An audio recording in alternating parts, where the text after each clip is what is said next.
Kelinglar sizlar bilan bir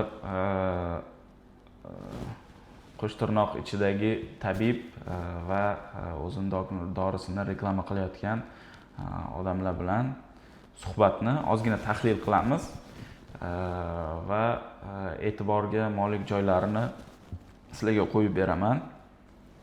Xulosani o'zlaringiz qilasizlar va sizlarga foydali bo'ladigan bo'lsa juda xursand bo'laman. Chunki hozirgi kunda bunaqa dorini reklamalari, bunaqa soxta mutaxassislar juda ko'payib ketdi va juda ko'pchilik bu narsaga aldanyapti. Shuning uchun ham bu rolikni qilishga qaror qildim. Juda ko'p suhbatlar qildim bunaqa soxta mutaxassislar bilan. Hech qaysi biri yolg'ondan va soxta ma'lumot berishdan umuman tonmaydigan odamlar. Erkaklarga deb aytgan ekanlar. Aralashma bor, to'g'ri. Varikoselini ham davolaydi deb aytgan ekanlar-da. E'tibor bering, faqat bitta kasallik haqida so'radim. Men o'sha ko'rgan reklamasida varikoselini davolaydi, mana shu qorishma deb reklama qilingandi. Bitta kasallik haqida so'radim men. Qarang, bu erkaklik salomatligi bo'yicha qanaqa muammo bo'ladigan bo'lsa, xudo xolisa hammasi foyda tegib keladi. Hammasini. Endi e'tibor bering, erkaklik salomatligi bo'yicha qanaqa muammo bo'lsa, hammasini davolaydi. Farqi yo'q.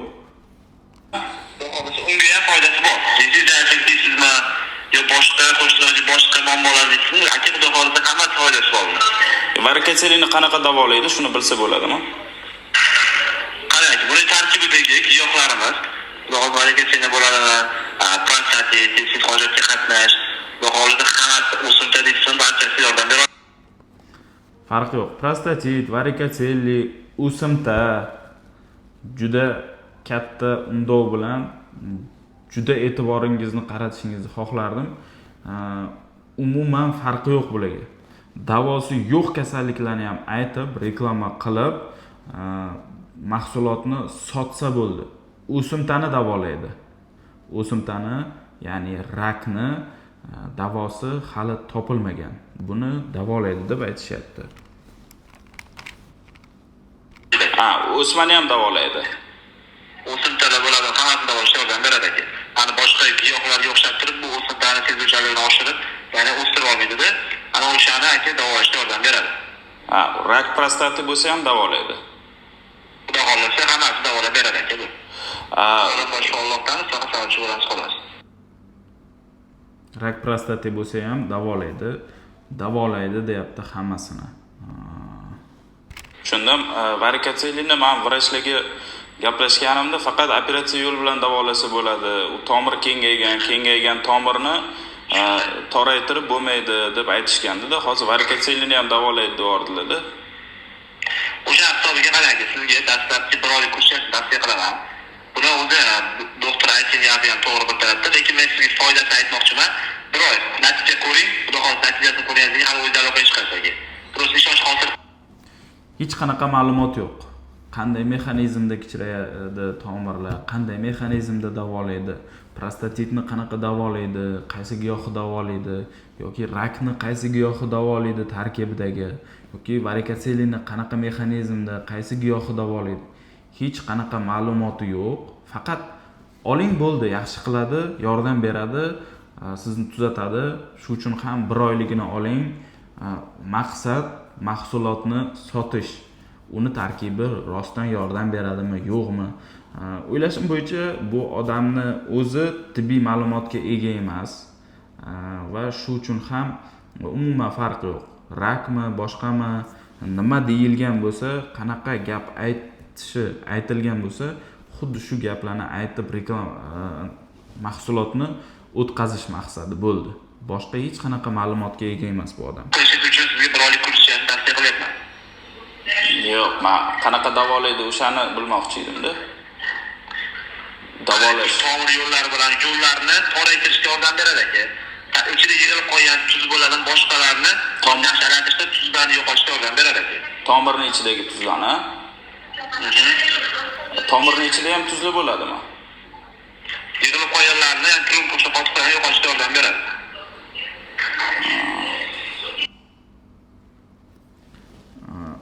tomirni ichidagi tromblarni ham yo'qotishga yordam beradi. Bu o'sha sosiyalistik xirurglarni, kardiologlarni juda katta muammosini hozir birdaniga hal qildi, ya'ni tomiri ichidagi tromblarni eritib yuboradi. Bu endi mutaxassismi yo oddiy odammi bilmadim-u, nima deyotgani, nima haqida gapiryapti, o'zi ham bilmaydi. Fantaziyasiga qanaqa fikr kelayotgan bo'lsa, kallasiga qanaqa fikr kelayotgan bo'lsa, ochiq-oydin gapiryapti bo'ldi.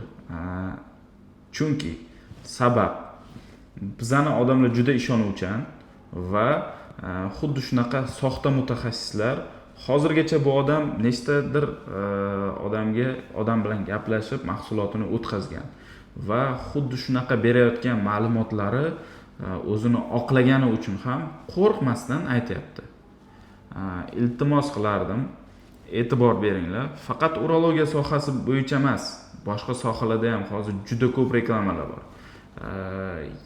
Kecha bo'lgan voqea, o'zimni oyim farmatsevtlar,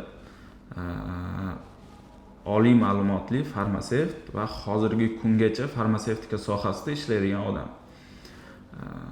Kecha xuddi shunaqa reklamalarni ko'rib, bitta dorini zakaz qilib qo'yganlaridan keyin menga telefon qildilar. Shunaqa Toshkentda, Tashmida professor bo'lib ishlaydigan mana shunaqa odam bor ekan. Buni o'zi o'ylab topgan dorisi bor ekan.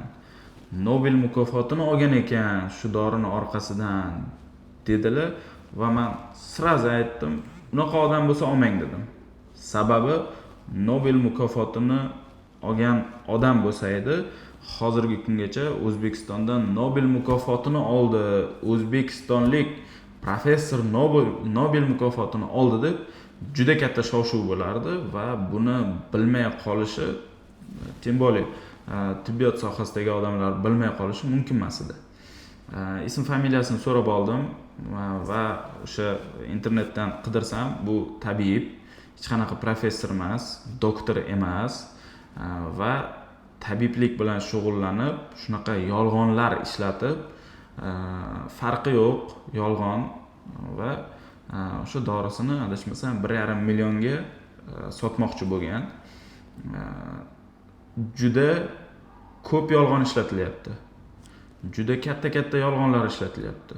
Ya'ni o'sha reklama qilayotgan odamni professor, nechadir 100 mingta odam ishlatyapti bu dorini, shifo topyapti. Sotish maqsadida, pul ishlash maqsadida juda katta yolg'onlar ishlatilyapti. E'tibor bering, hamma kasallikni davolaydi deyaptimi? Bu yolg'on bo'ladi. Chunki hamma kasallikni davolaydigan dori yo'q. Yana savol berishingiz mumkin. Qaysi holatlarda ichish mumkin emas? Masalan, badla bo'lsa agar, onkologik kasalliklar bo'lsa, badlarni ichish mumkin emas. Bu mutaxassislar bo'lsa, yolg'on mutaxassislar, farqi yo'q, hamma holatlarda ichish mumkin. Rak kasalliklari bo'ladimi, boshqa kasalliklar bo'ladimi, hamma kasalliklarda ichishi mumkin deb sizga ma'lumot berishadi. Keyin yana e'tiborli tomoni, siz ma'lumot so'rasangiz, qaysi giyohga qanaqa ta'sir qiladi, qanaqa nima mexanizmda ta'sir qiladi, qancha vaqtda ta'sir qiladi degan ma'lumotlaringizni so'rasangiz agar, bular ma'lumot o'rniga mahsulotimizni olib ichib ko'ring, foydasini sezsangiz, o'zingiz yana qaytib telefon qilasiz. Mana shuncha odam davolanyapti bizda degan ma'lumotlarni beradi. Ya'ni sizga kerakli, siz xohlagan aniq ma'lumotlarni bermaydi va yana o'sha reklama bilan shug'ullanadi. Sog'lig'ingizni asrang, iloji boricha nimadir bezovta qiladigan bo'lsa, urolog ko'rigiga yoki aynan o'sha mutaxassis ko'rigiga borib maslahatlashishingizni tavsiya beraman. Chunki hozirgi kunda afsuski pul ishlash uchun yolg'on gap ishlatib, kasallarni orqasidan pul ishlayotganlar juda ko'payib ketdi.